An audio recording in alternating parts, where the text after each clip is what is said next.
chilling new details emerged this week as federal authorities continued to round up and arrest some of the hundreds who joined the deadly insurrection at the U.S. Capitol 2 weeks ago.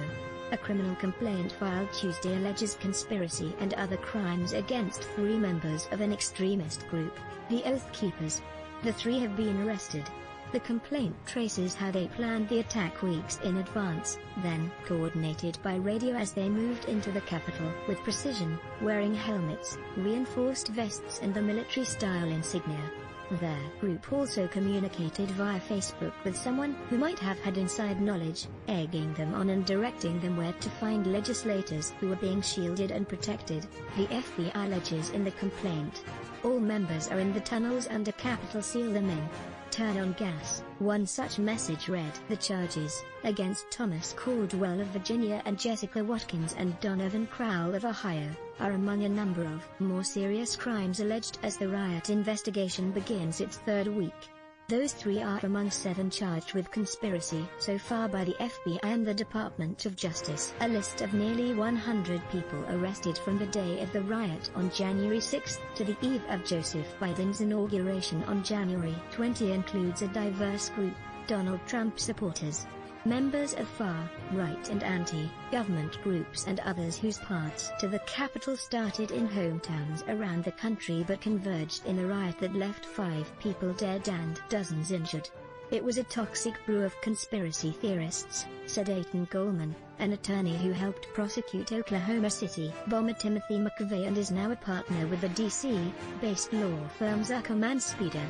Among those facing charges for their roles in the riot are current and former police officers, a fashion student, grandparents, a fishing boat captain, former athletes and elected officials.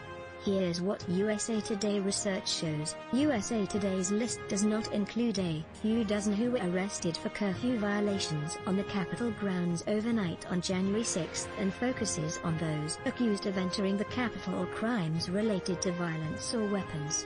More Capitol mob members could face more serious charges, prison time, as investigation unfolds. Identifying and finding all those who participated is a monumental task.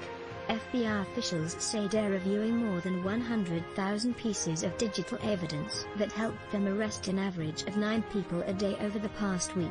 The agency continues to seek tips on others who have yet to be identified or arrested, including those responsible for the death of Capitol Police Officer Brian Sicknick. The FBI says the trio charged with conspiracy for helping to spearhead the attack are members of the Oath Keepers, a far-right group that promotes a conspiracy theory that the federal government has been taken over and will strip the rights of citizens. The trio also face charges of conspiracy to impede or injure officers, destruction of government property and obstruction of official proceedings. After reading their Facebook messages and other social media, the FBI alleges Caldwell, 65, helped plan and coordinate with Watkins, 38, and Crowell, 50, who once served in the Marine Corps. Watkins identified herself on social media as a commanding officer of the Ohio State Regular Militia. Crowell was also a member of the group, which the FBI described as a dues-paying subset of the Oath Keepers. There are indications others took part in the conspiracy, sending messages that appear to direct Caldwell toward members of Congress. In addition to the message telling Caldwell to seal them in, turn on gas, the FBI documents state he received the following messages via Facebook while at the Capitol on January 6. Tom, all legislators are down in the tunnels, 3 floors down, do like we had to do when I was in the Corps. Sick, start tearing out floors, go from top to bottom. Go through back house chamber doors facing in, left down hallway, down step. Such comments reflect the question that Goldman, the former prosecutor, said will need to be answered. Did people who were not there physically play a role in inciting the riot, and how they could be charged?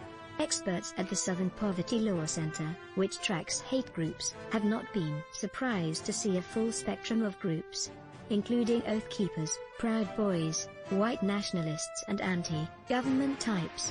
Among those arrested, said Michael Edison Hayden, a spokesman for the Law Center and a senior investigative writer there. It also wasn't surprising to see at least a dozen veterans and current and former police officers and firefighters arrested and identified as members of extremist groups, Hayden said.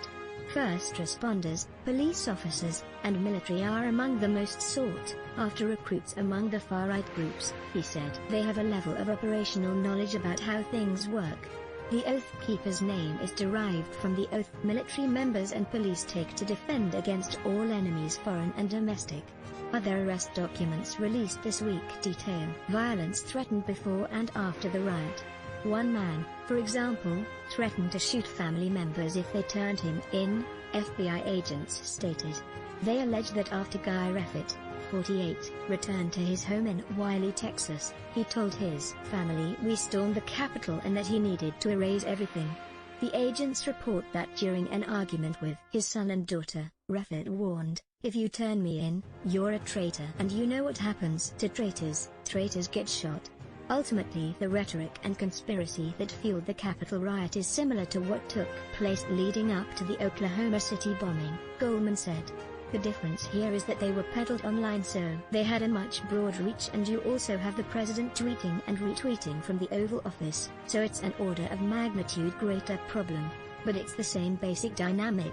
If your virtual life is living in QAnon chatrooms and your social media news feed all comes from people talking about how the election was stolen or how the Democrats are a bunch of child molesting cannibals, he said, then that becomes your reality, even though it's lies.